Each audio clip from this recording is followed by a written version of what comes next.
Well, welcome everybody, and good morning to what is in fact going to be an inspirational session, and in fact our last online session for this year. It's hard to believe that we've nearly got Christmas upon us, but that's the way that it is. My name is Barb Champion, and my colleagues Karen, and I will co-host today's session. But firstly, we'd like to acknowledge the traditional owners of the land on which we meet, wherever we are across the country, and pay our respects to the elders, past, present, and emerging. So before we begin, there are some quick housekeeping matters that we wish to remind you about. So over to you, Karen. Thanks, Barb. Welcome everyone to our Microsoft Teams platform. We'll just ask you to keep yourselves on mute today through Kim's presentation, just to avoid feedback. We are recording today's session, and if you'd like to post a question, you're always welcome to post a question in our chat function. And if we have time at the end for Q&A, you can feel free to put your digital hand up, and that will help us with question time. But that's it from me. Back to you, Barb. Thanks, Karen. Now, this morning is of great significance to me because Kim, who we're going to listen to today, Kim Moroney, whilst she's not at all new to play, she's new to me and she's new to Play Australia. And so we think this is a really fantastic way to think about our online learning series, in certainly highlighting our members' skills that we have known of for a very long time, and for in fact introducing new inspirational members to the country, basically, in terms of our play promotion. So I'm really pleased to welcome Kim. Kim is a specialist in early years, pre-K to 4 curriculum, and has been involved in international presentations and educational research for quite some time. And I'm really delighted to welcome her and, of course, some of her friends and colleagues from the New South Wales Catholic school sector, schools and early childhood sector. So welcome to you all in particular. We also have some friends online from Ireland and from New Zealand, as so often happens. So we welcome everybody. What Kim's going to do today is to explore AnjiPlay, which is an educational philosophy and approach from Anji County in China, with fundamental benefits in the ability of the child and a commitment to the right of every child to experience extended periods of self-directed and uninterrupted play. So, Kim, we're terribly excited to welcome you today. So over to you. Thank you. Thank you so much, Barb, and it's a pleasure to be with you all today. I'm on Awabakal land today, and I'm just got a little, it's always the way when we're talking about how sometimes your technology catches, but here we are. I'm on Awabakal land today, and often I'm on the land of the Gadigal people of the Aurora Nation. And before we begin, I'd like to acknowledge and pay my respects to the traditional custodians who long before us lived and loved and raised their children on our respective lands, wherever you are today. And I pay my respects to their deep spiritual and physical connections to the land. So today, this presentation will introduce and explore AnjiPlay, which is an educational philosophy and approach from Anji County, China. And AnjiPlay is founded on love, risk, joy, engagement, and reflection, with fundamental beliefs in the ability of the child and a commitment to the right of every child to experience extended periods of self-directed and uninterrupted play. And AnjiPlay returns the right of true play to every child.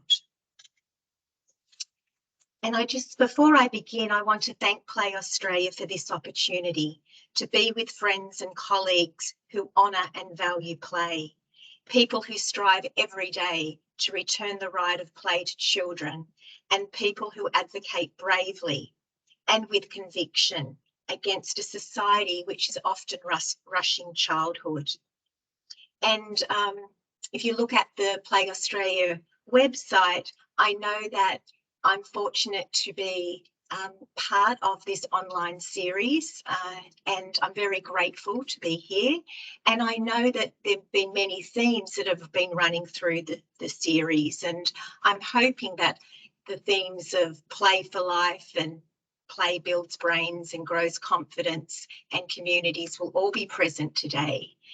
And what stood out to me also on the Play Australia website is this beautiful quote from Barb. As adults, we have the responsibility to provide freedom, time and space for our children to play freely every day as they can make sense of the world in their own way and at their own pace. And I truly hope this presentation will serve as a provocation to that wonderful quote. So just to set a bit of context for you, in 2017, I was awarded the Brother John Taylor Fellowship from Catholic Schools New South Wales, affording me opportunities to study in Finland and Sweden. And I spent time at the Peddle Institute at the University of Cambridge in the UK.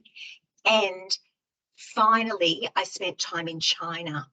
And today's presentation details substantial and compelling research about the role of play in children's learning, well-being and development in Anji County, China. My time in Anji County has been a genuine gift to me. And I carried with me the beautiful quote from Lillian Katz, who in her essay entitled International Perspectives on Early Childhood Education, she said she shared experiences from a time when she was in Barbados and how that affected her time in travelling and making connections to other parts of the world. But having that universal language of childhood that we all hold dear to us. And so I aim to take you today through the language of through language and photography in an attempt to respectfully and honestly share my observations and reflections of my time in Anji. But I must emphasise that as an Australian who stepped into the space of Anji and stepped into the time I was there in 2017, these are my perspectives. I was welcomed and I remain connected to AnjiPlay and the True Play community. And as I said, I'm retelling my experiences. So it's a responsibility I carry earnestly, and I feel very privileged to do so. So here we go. The first starting point, I thought I might read a part of my my writings from my journal when I was there in Anji in the April of 2017. So if you'll indulge me while I read this to you. It's April 17 and I find myself standing in what feels like a city, occupied, owned and run by children for children. I am standing in Guangzhou Preschool, one of the 9 preschools I will visit in Anji County, China. In Guangzhou Preschool, there are 700 children on this very day. The experience of walking through the entry of the preschool, turning the corner and being immersed into the outdoor environment of this city is one I'll never forget. It was powerful, breathtaking, almost indescribable. Children were engaged, joyful, connected, immersed in play, immersed in doing and in being. The atmosphere was vibrant, eclectic and mesmerising. There was so much to explore and understand, and my senses were awakened. I felt like I belonged, that I was accepted as a friend and supporter, and I was meant to be there, while at the same time, it felt like I was really seeing children and true play for the first time. Of all my unique experiences afforded to me by my fellowship, this is what I'd been waiting for, a deep and immediate reaction to something extraordinary. So, Anji County is in the city of Huzhou in northwestern Zhejiang province with a population of over 500,000. It is less than 3 hours by road from Shanghai. And AnjiPlay is now recognised nationally and internationally as an early childhood curriculum and philosophy developed over the past 20 years by Ms. Chang Shuachin, Director of Pre-Primary Education at Anji County Department of Education in the province. The focus of the curriculum and the philosophy is the participating children's self-determination in choosing what, where, and with whom to play, and the role of the teacher as observer. So when I visited in 2017, AnjiPlay was the curriculum of the 130 public kindergartens. And when we think about that, we're thinking about, they talk about preschool and kindergarten, but when we talk about kindergarten in Anji County, we're talking about children being there from the age of 3 to 6 years old. And the kindergartens that I saw some were very large, like the one I just described with 700 children, and some were small village kindergartens. AnjiPlay's influence has blossomed throughout China, and it's now impacting different parts of the world. So just setting a little bit of a context for how this has evolved in China. We know that in 1989, world leaders made an historic commitment to the world's children by adopting the UN Convention on the Rights of the Child, an international agreement on childhood. It is the most widely ratified human rights treaty in history and has helped transform children's lives around the world. We know that our nation, Australia, ratified the document in 1990, and China did so in 1992. Now, what was interesting around this time, China then developed what they called, just a bit after they signed the UN Convention on the Rights of the Child, they developed standards for kindergarten education. And it's talked about play for the very first time around 1996. And it said from the standard itself, foundational activity to be included in every type of educational activity is required in play. Before the release of the standards, there was no play in the crowded kindergarten classrooms in China. So they started to recognise the importance of play in their documentation. Now, the period from that time when it was first recognised in 1996 and to about 2008, especially in the years from 2000 to 2008, Ms. Chung talks about false play. She said around this time, teachers began designing play experiences for children and creating environments to encourage play in an attempt to reach the standards, but it was play directed by the teachers. It wasn't true play. It wasn't giving children joy. Ms. Chung described the play as false, as she observed children limited to predetermined themes and goals of the teacher. Children could not go beyond the limits set by the teacher, and it was the teacher-determined play. Ms. Chung observed joy ruthlessly stripped from the children in the service of adult ideas of how play should look.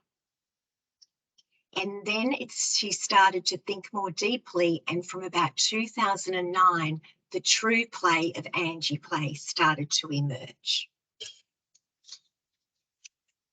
And it began with play memories. So Ms. Chung found that the deepest memories are found our recollections of play from when we're children.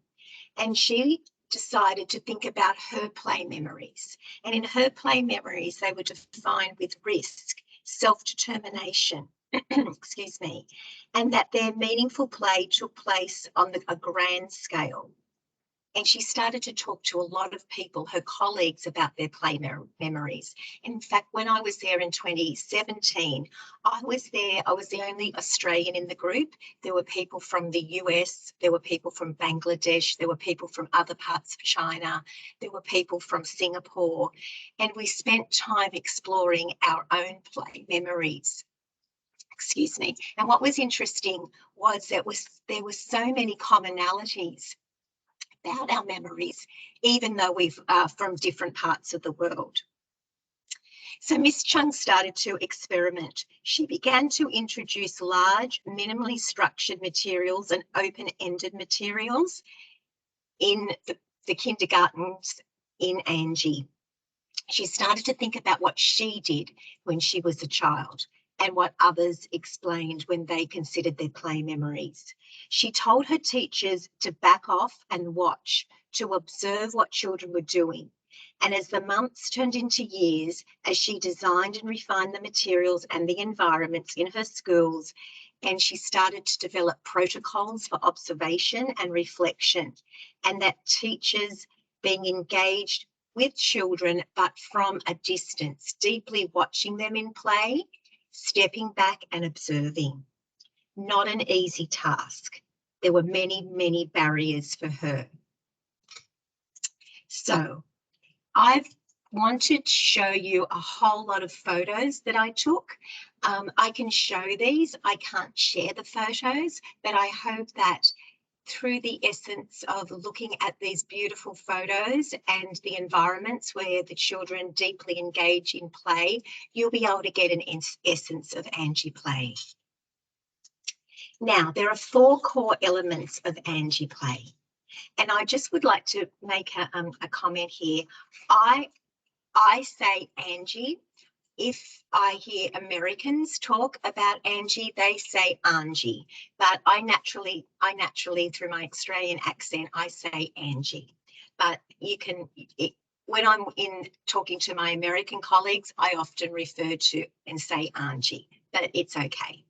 So the 4 core elements of AnjiPlay are materials and environments, the child's right to play, the role of the teacher and the parent. So we're going to start with materials and environments.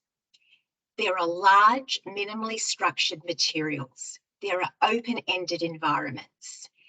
And the environments continue to be refined because the teachers with the children follow their footsteps, and therefore the environments evolve. Children have at least 2 hours of outdoor play every day, and natural materials are there, including ropes, bamboo ladders, clay pots, barrels, large blocks, stones, carts, trolleys, lots of things that would be found in their local environments. The environments maximise creativity and problem solving.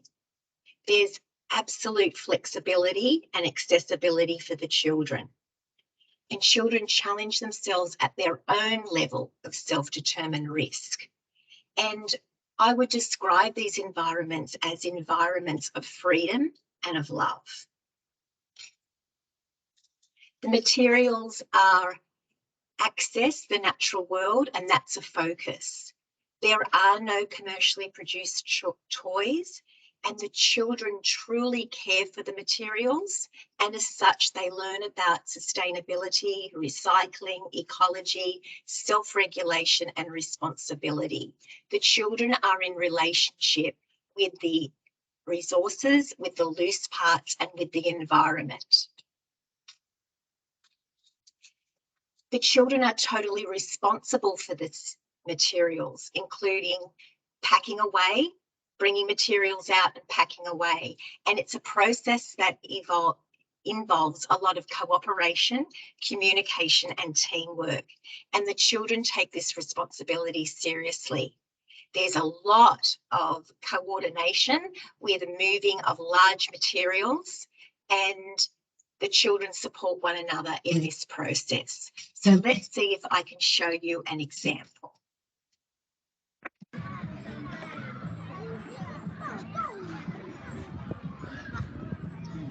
Now you're going to see a child coming along soon with some music. This is pack-up time. She's very committed to her role in walking around with the music.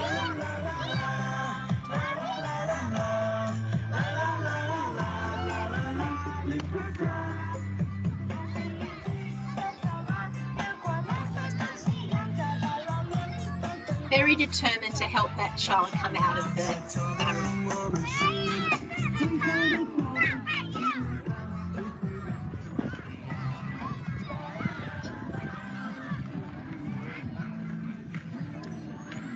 While I was there, I came to the decision that I needed to stay in one place outside rather than spend a whole lot of time exploring all the different parts of the preschool. I would find myself in a space where I tried to step back and be hidden, which is a little bit difficult because the children would see me and want to come over and talk and engage with me, but I didn't want to interfere with their play. And I would find myself trying to take videos for long periods of time.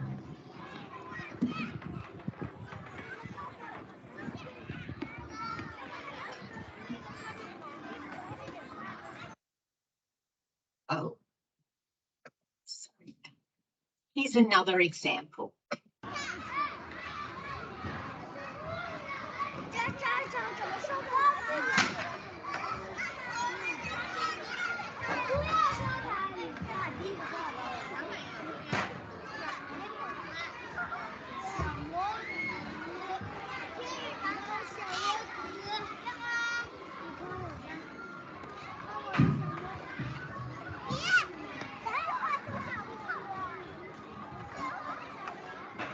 You can see that, I mean, obviously I took these while I was there and there were other people there from other parts of the world. So we would try very, very hard not to make our presence felt so that we would not interfere with the play. So the adults are some teachers, but there are also observers there on this study tour.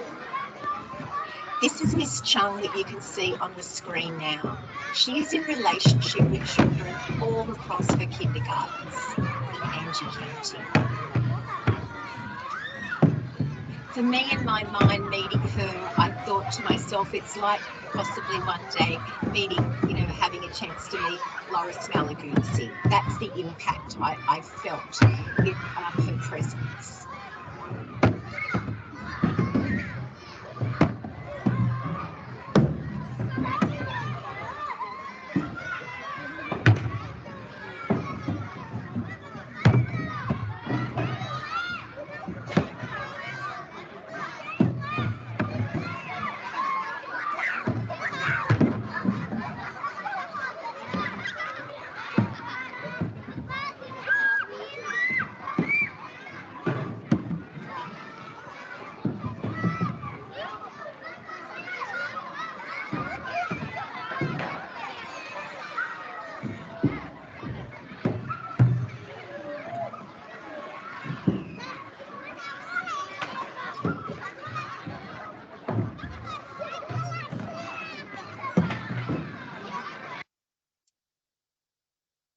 So another core element, obviously the foundational element, is the child's right to play.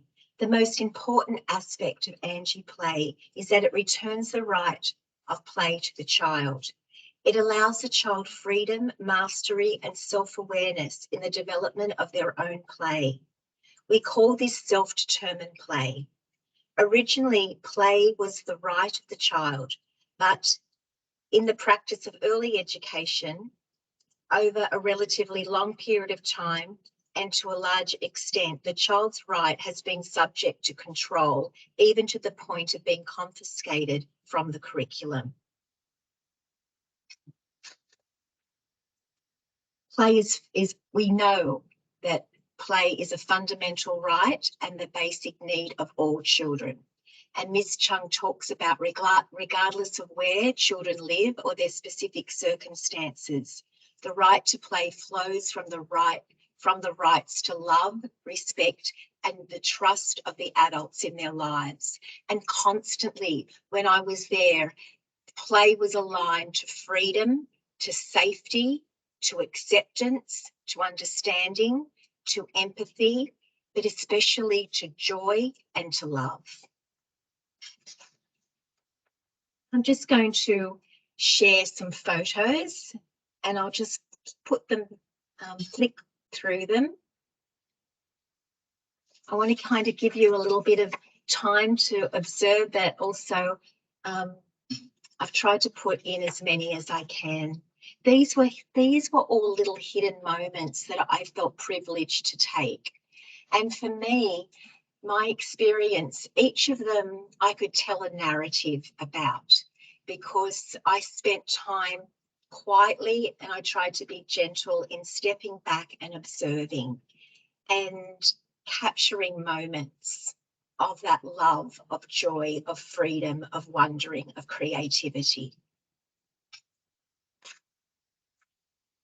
Often in Anji, there are such big, in some of the preschools, big resources. So they would have a huge old empty car and the children would explore it and paint it. There were things that I had never seen before. I've never experienced in play before. The preschools, often the large ones, you would walk around this huge outdoor space, which seemed like a city block in some ways.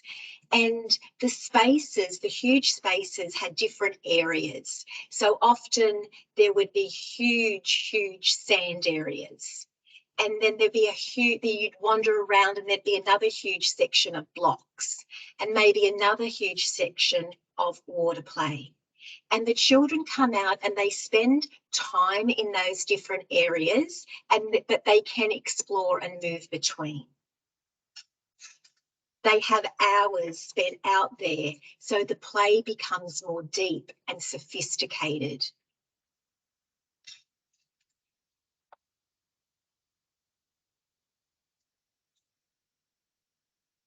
I saw water used in different ways, and I saw water being accessible to children in different ways. There was so much creativity in the possibilities of play for the children, the provocations that were there in that environment and the materials and the loose parts.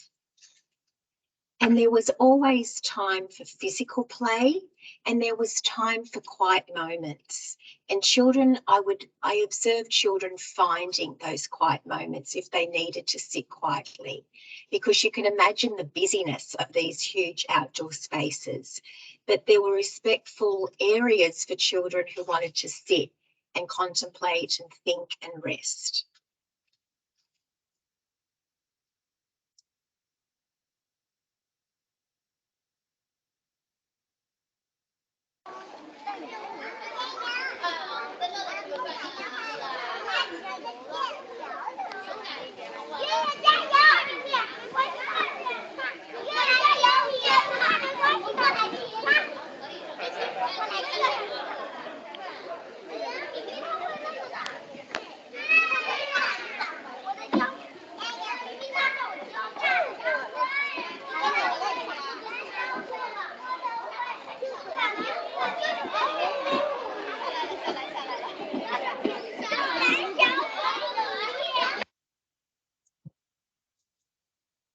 I'm going to let you read that slide as I've got some little notes here that I want to read to you. So we know another of the core elements is the role of the teacher. Now this was fascinating to me because I could see the deep relationship of trust between the child and the teacher. And this has developed over time in many complex ways with lots of conversation, engagement, professional dialogue, wonderings, reflections. Teachers in Anji observe and take part in play only if requested. So they are told to put their hands down, step back and observe. If a child invites you into their space and asks you a question, yes, you respond. But the teacher definitely steps back. They do not intervene. The play is respected as the child's inquiry and wonderings about the world. The teacher's role was described as a parallel participant, with teachers, as I said, encouraged to put their hands down. Children are viewed as sophisticated and creative thinkers. Teachers enable children to resolve their own conflicts, manage and regulate with their own risks, and develop rules, if needed, to enhance their play. But that's from the child's perspective, not from the teacher's. An important role of the teacher during play is not only to observe, but to record through the means of mobile phones, both through photographs and videos of the children in play. Now, sometimes, I think we're doing that in our own Australian context, and it was in relationship with the child, in that the children knew that they were being photographed and being videoed, because what happens, that documentation becomes part of reflections that the children partake in later. So permission is sought from the children to take their photos and observe their play and take the videos. But again, it's done very subtly. And children, I guess, are just don't see that anymore. I watched very carefully, because there were lots of wonderings I had, and still reflections I wonder about.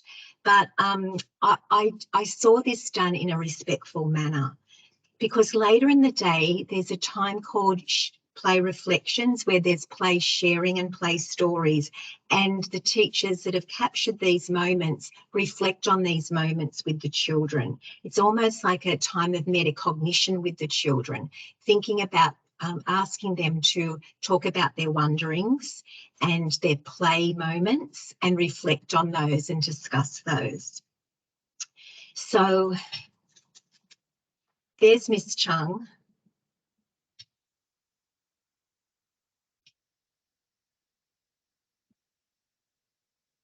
I was witness to this example where this child was feeling a little sad on the day and invited the teacher in to his space.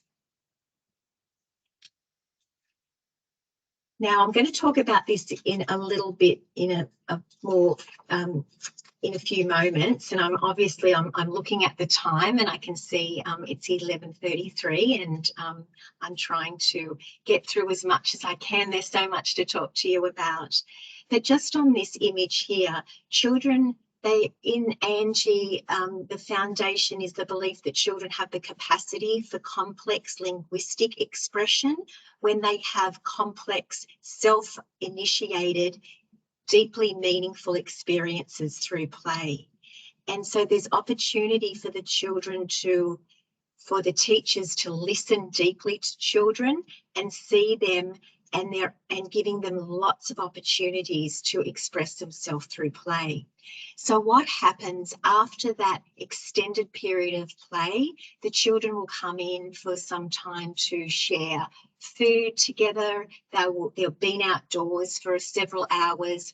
They might come indoors now and spend some time eating, and then they spend some time with play reflections. And this is part of it. This is play sharing.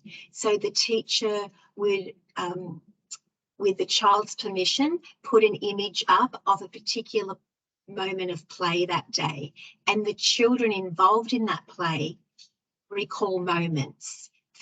They might reflect on what they did, or what they were feeling, or what they were testing, or what theories they were developing. And they share that with their friends. This is taken very seriously. The teacher facilitates, but the children lead this. And they deeply talk about what they were thinking and what they were exploring. A little bit after that, the children have the opportunity to write about, or draw about, or express their reflections in other ways. So this is where the children spend a lot of time drawing and writing and speaking to each other. And the teacher, again, the role of the teacher, listens deeply to the child, and even with their beautiful play stories that the children document, the teacher doesn't assume what the picture is about. The teacher will speak to the child about that. So it's always through the child's lens and the child's theories and wonderings. In AnjiPlay kindergartens, professional development and professional growth are continuous and ongoing experiences. Teachers meet every day to share, discuss, analyse and reflect on their observations. On Friday, school is in session for half a day and teachers have the afternoon to meet in large groups and share their experiences and insights during the week. What an amazing luxury. We're in such a climate sometimes of hurried rush in everything we do. I'm speaking about my experiences often in schools, and I can see teachers that are very stressed and very busy, and the time for deep reflection is minimal. And often that happens maybe in the evenings outside of the workday. And you know, I guess it says a lot about different ways of different societies. But this practice in China creates an ecology of respect for the child's experience of self-determined play, true play, as Miss Chung would say. And there's lots of times to think about the critical role of the teacher's reflection and identity as a professional in a professional community. In this way, new teachers rapidly become part of the experience of AnjiPlay with their deeply established community of practice and respect for every child. So the role of the parent. Miss Chung explained that at the beginning of the evolution of AnjiPlay, parents were opposed to play. It was such a shift from what they were used to. And it was such a dramatic shift, there were huge reactions. Many protested that time was being wasted in play when children should be studying. Others protested about the risk-taking and the messiness of the play. Some parents complained to the Ministry of Education and some stopped sending children to the kindergartens. In response, Ms. Chung printed bound copies of those standards of education and sent them to every family in Anji County. She invited parents to come and observe, and she spent time working with parents along with the teachers in the community to help them observe the child and look at the standards and see what children were achieving through the standards. It was hard work that took many, many years. And now the parents and the teachers and the communities work in deep partnership. Parents are witness to the high levels of bravery and compassion and intelligence of the children. And throughout the AnjiPlay tour, for me and my time there were open discussions with parents and community representatives. And it was a privilege to listen to the views of the parents and members of the community. Anji is connected to community. Often the preschools are near the council chambers of that local village, and there is deep respect of the child by all members of the community. There's great pride. And here are the guiding principles of Anji. And every time any information, any studies you'll do about AnjiPlay, you'll hear about love, risk, joy, engagement, and reflection. I tried to put some photographs together in a collage. I want you to know, for me, the children constantly came up to me and wanted to greet me and say hello and welcome me. I felt really connected to the preschool, the kindergartens I went to, and to the children. There was love. I was witness to love. This situation there, these children were actually playing a wedding that day that I saw them engaging with such empathy and care for one another. There is definite risk. AnjiPlay supports risk-taking for children, arguing that only in an environment that supports freedom and self-expression can the child engage in physical, emotional, social, and intellectual risk. Continuously discovering and posing questions and challenging oneself to one's furthest limits. They deeply believe that children know their limits and they're working toward higher limits.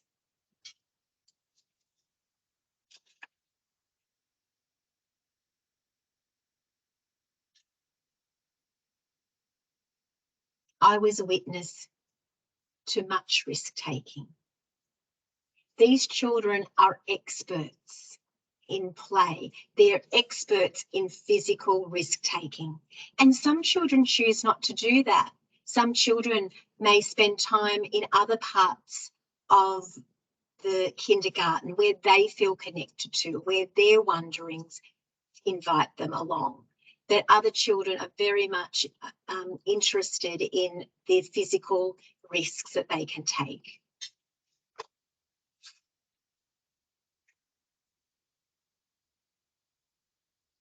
There were children on barrels, there were children on bikes, there was lots of movement and joy. And we've heard Laura Malaguzzi speak about joy and play. And here is the same message coming through Anji. I experienced so much joy when I was there, and I continue to do so through the gift of Anji. And I was witness to a great deal of joy.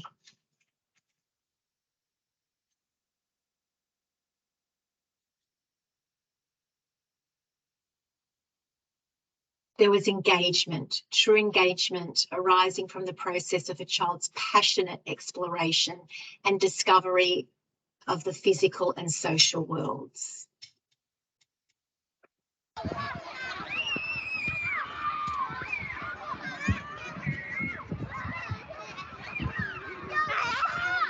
A great deal of experimentation and testing theories over and over again. Some children persisted, some children decided to move on.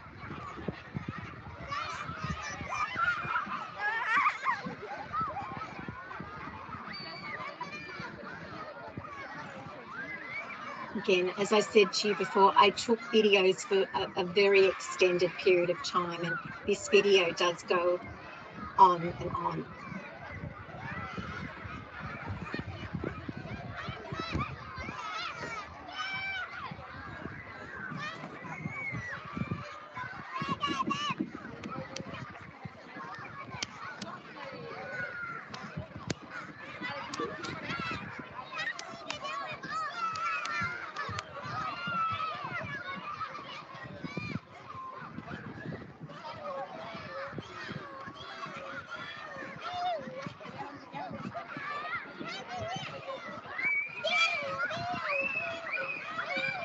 A great deal of persistence sometimes.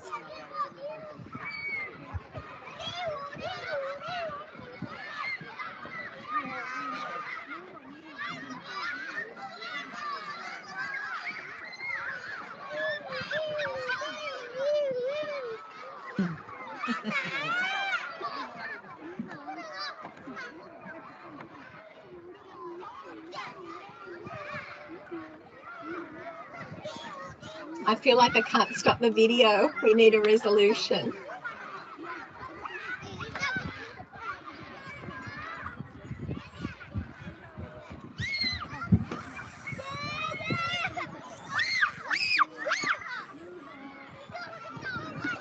It continues on the theory making and the testing.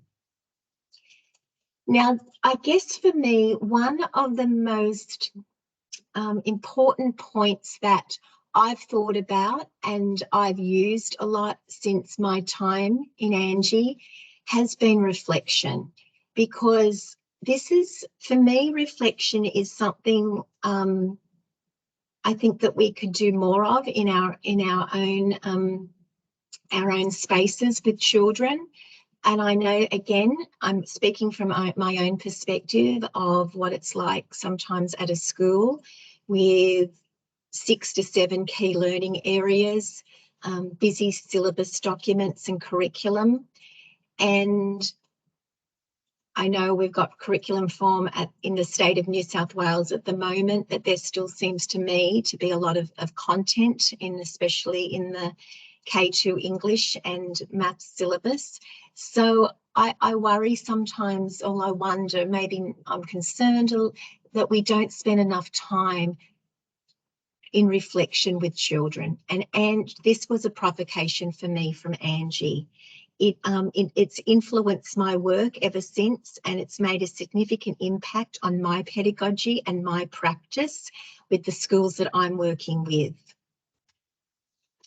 And I spoke to you early. I know it's getting closer to 10 to 12, so I know I need to wrap up within the next 5 minutes, so I'll go a little bit faster in this section, but there's so much to talk to you about with play sharing and play stories.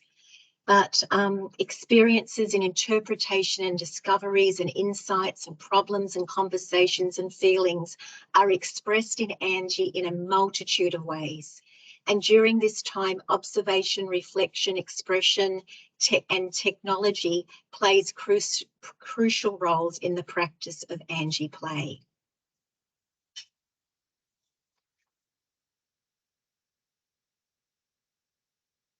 Obviously, we always know that literacy and numeracy is always present in play. I have to remind sometimes my teaching colleagues about that.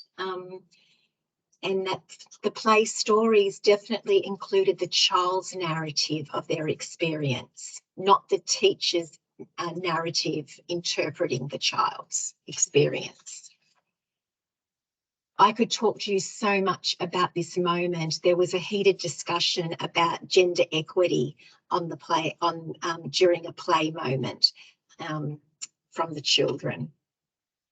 I'm just going to jump through some of these. Again, each one has a story that I could talk to you about. You could see their play, the background, you can see their play stories being shared as documentation of their wondering and their theories. The children often document their play in a series of time, over a series of time on paper as well. It's fascinating. And just not in conclusion, but one thing I want to talk to you about is play planning. This has been initiated but from the children. It was fascinating to observe that children on the playground moved from the classroom to the playground, and over time with their blocks building, they wanted to put their ideas and theories down on big white pieces of paper to think about what they were going to design, and then they would take it out on whiteboards or paper and design it, and then they would bring it back and they would draw more on it and bring it back out the next day and rebuild it. They were rebuilding constantly. So the concept of play planning with the blocks has been initiated from the children, and you can see the block building was fascinating. So I'm just going to jump through these. Incredible. Sometimes I couldn't believe my eyes.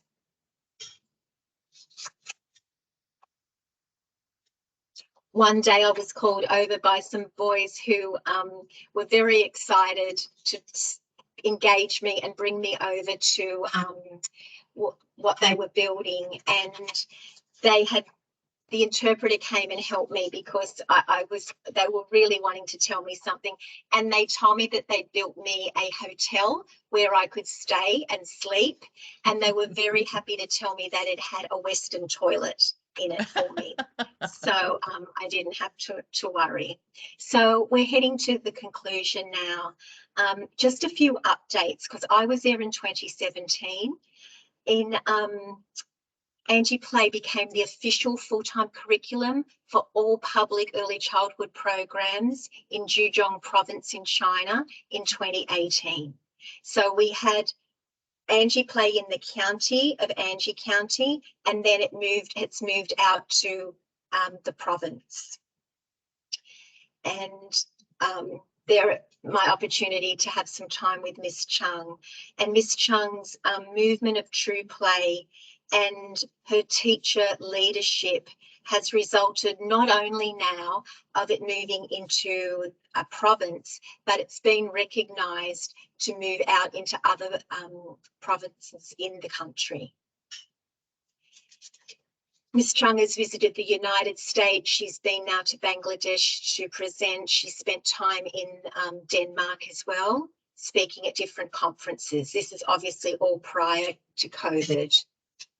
We know that William Doyle and Pazzy Solberg have reflected on Anji in their book, Let the Children Play. There's a chapter there about global influences in play, and Anji is rightfully documented there. I was going to read a part out to you, but I know we're running out of time. In 2019, nearly 500 participants and volunteers with 20 presenters from around the world gathered at the first International True Play Conference in Anji County in China in the May of 2019. And for the first time, they developed a true play statement. And this now is a guiding principle for all the Anji kindergartens, not only in Anji County, but in the province, but around China. And you can see here is a display built intentionally with blocks for the educators that were at the conference to view and to engage in wonderings and conversations around that. It's a real movement now in China, and it's having a huge impact in international circles. And here is the true play statement. So true play is deep and uninterrupted engagement in the activity of one's own choice. True play is most frequently characterized by experiences of risk and joy. True play nourishes in places of love, where the materials, environments, and decision-makings there attend to the needs of the individual and the group. When given space to reflect, those who experience true play and those who take part in deep and engaged observations of true play will create ecologies that make the understanding of learning and development a priority for their respective communities. So now education and policy makers committed to true play protect the child's right to the experiences of true play and make true play a priority in their decision-making about education throughout China. And I thought this was the most beautiful quote to conclude my presentation with you today. From a 5-year-old child in Anji, if you don't take me out to play every day, my heart will break into pieces and the pieces will turn into mush. So I hope that has been, I'm going to stop presenting now, Barb. And I got there with 5 minutes to spare, which is an absolute miracle. Well done, Kim. So much to share with you, and I just tried to provide a snapshot, and I hope I've done that in a respectful way to my own experiences in Anji. You most certainly have. Kieran, do we have any comments or questions? Yeah, absolutely. Terrific presentation, Kim. It loved all the pics and video, and your passion really shone through there. Jan says, I'm fascinated at the number of ladders, A-frames available and utilised by the children. And I think the whole scale of the environments and materials, it's kind of next level. How do they go about resourcing all those wonderful materials that you profiled? Yeah, a lot of the materials are made from bamboo, and Anji County is famous for bamboo, green tea as well. And you will notice if you look at AnjiPlay, the website, the symbol for AnjiPlay is almost like a ladder, and it's bamboo. So it's sourced locally, and I believe as ethically as possible. I do know in China, everything, when I was there, everything is used, everything. So I ate a lot of bamboo when I was there as well. So it's sourced locally. Yeah, fantastic. Christine asks about child-adult ratios. So when people aren't flowing through and visiting and observing, Yeah. Is there a suggested ratio between adults and kids? I'm sure there is. I don't know it off the top of my head. That's a really great question. But when I was there, and I not thinking about the people that I was there studying with, when I was there, for example, when we went back into play reflection with the group of children, there may have only, they're in smaller groups, and in play reflection there might have only been 10 to 15 children in the smaller play reflection groups, and there might have been 2 or 3 adults there. Then there were times where they were all to get sometimes a larger discussion in the bigger preschools or the kindergartens, and there might have been in discussions in groups of 30. Terrific. Thanks, Kim. And last question from Natalia. Have you found any similar spaces which follow this AnjiPlay philosophy here in Australia? No. No. But I feel that I'm trying as best I can to use Anji and my experiences there just as a provocation for my wondering and my practice. And I've done a lot of work in thinking about how children transition to school in our schools, so that our schools are ready to receive children.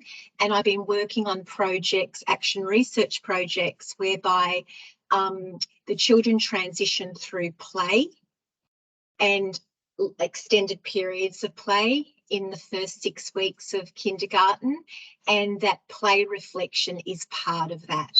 And collecting data around that with the beautiful honouring the children's drawings and their reflections, it has influenced me.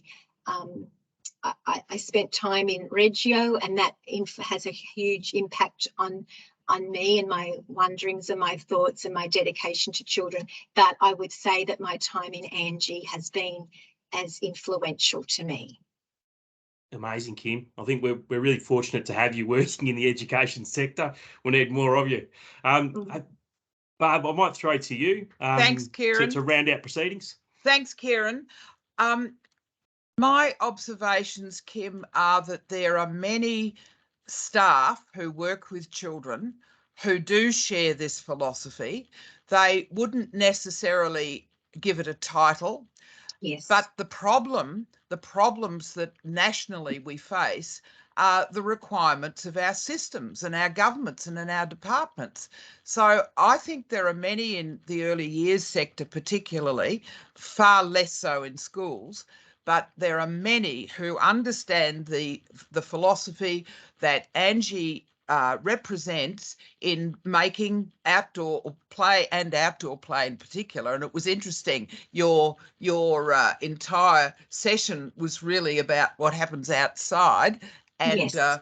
And I was also very pleased when we saw some natural environments emerging, because we obviously think of China and manufacturing and structure as being very much a structured environment, whereas you did show obviously a significant number of spaces that were sand and water and the natural and grass and sky and so forth. So I think our sectors are full of people who are very committed, and certainly our members and the people that participate with us are very turned on by the notion of child-led play. Our challenge is to get systems to understand that adults don't have to interrupt and interfere and lead and dominate. And my observation now over a fairly long time is that that's the issue confronting us all, and particularly the expectation that parents have. I would absolutely love us to bring Miss Chung to Australia. There are so many conversations we could have about that, and I'm sure that our academics, and I see Sue Elliott is with us today, and numbers of people who are leaders in our country would love to have conversations with her. And I would love to meet her, by the way. Perhaps that's something for next year. But would you imagine that we could organise her to come to Australia? Yes, I'm in very close contact. I'm still working with AnjiPlay Foundation, and collaborating with them, not working for them, but collaborating with them. And I have regular conversations via, not with Miss Chung, of course, but via some colleagues in the US. Okay. And I think in relation to Kieran's question earlier on about Anji, I know that there are what I was trying to.